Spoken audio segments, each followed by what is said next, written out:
Well, also, I don't think anyone's doing anything like this. Even if it doesn't visually look like Ghiberti, and I don't think it does, no one else is doing this kind of thing. So I think that naturally, if you knew about sculpture, if you knew about reliefs, you'd think of Ghiberti. No. I have a formal question. Sure, you. Which is, I noticed that some of your reliefs have a horizon line and some are, I mean, that is very fluid because that's the sky, presumably. But why they how have, did you make decisions? that's part of the story. As to whether there is a grounding. There's a story. It's a part of the story.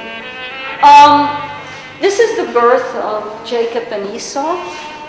I didn't really think of, I didn't think of an horizon line there. She's holding on to something, but I don't think it's an horizon line. But it looks like that, and you have something in the distance and foreground. So I wouldn't call that a horizon line, but there is a line there. The others, the Jacob and Esau, the Jacob story was outside, and it was, it's part of the story. There's no horizon line in this, because this is just the murder of Abel. The horizon line is here because it's part of the story. It's the story of Jacob wrestling with the angel.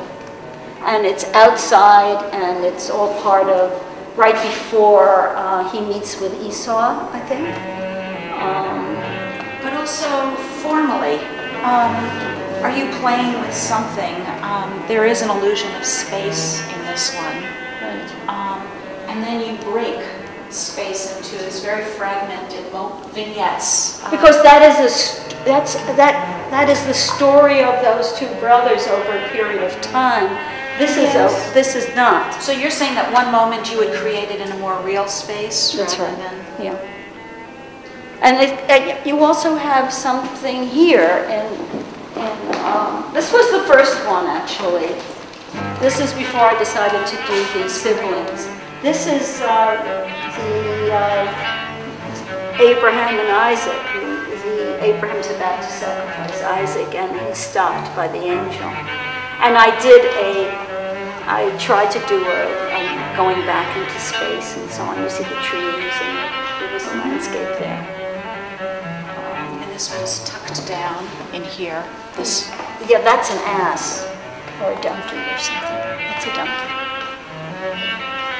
And I had to be very careful. This was shown at a synagogue, so I carried over the waxes.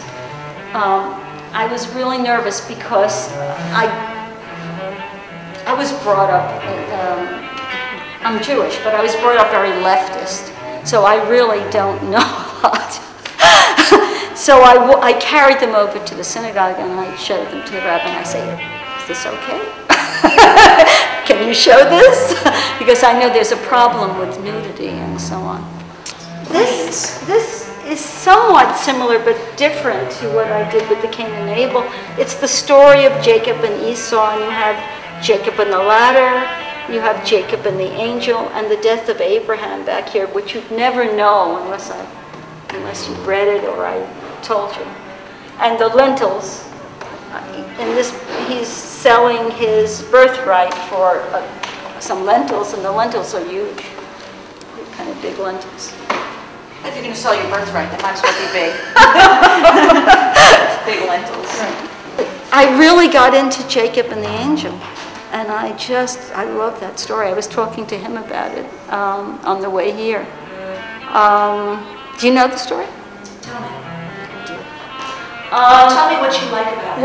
There's so many aspects I like about it. For one thing, the idea of evil comes into that story, and Satan representing being evil. And I think in Jewish thought, evil is part of God, which I think is very interesting.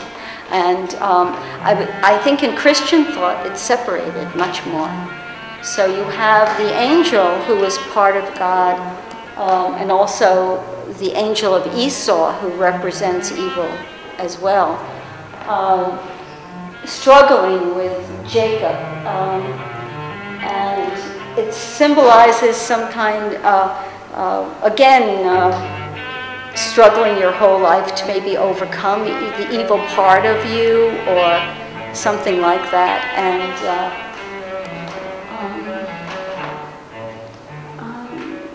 And in this one where he says, well, okay, you won, it's dawn, I have to go and pray to God.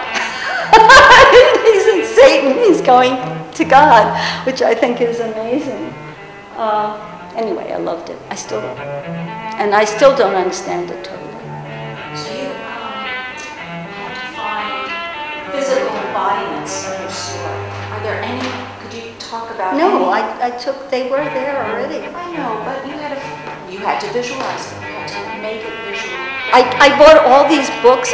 Joyce Carol Oates loves boxing, so I bought her book on boxing. That wasn't what I wanted.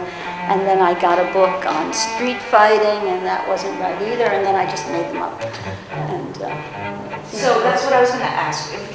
What did you invent to dramatize the story? Without it being literal. I just did these drawings of men's wrestling with each other, and I imagined what they would look like in different. I love doing it too.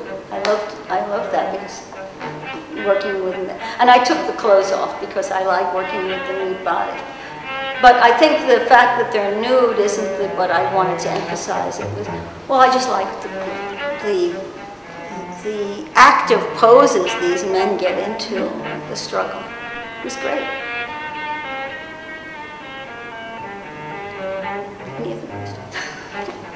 See, I never understood the idea of tikkun, also, the idea of struggling with the evil side of you, and then maybe trying to overcome it and bringing the rest of humanity along with you, because I guess the theory is if you're able to overcome it, you do bring the rest of humanity with you. Repairing the world. Repairing the world. I see that you broke the frame there with the figure on the top, killing. That seems very successful. Have you thought of doing subsequent work which brings the frame of this? It seemed right there. I did it because it seemed right. It was actually not planned. It sort of grew out of doing it. So I imagine I would do it again. It's upset some people.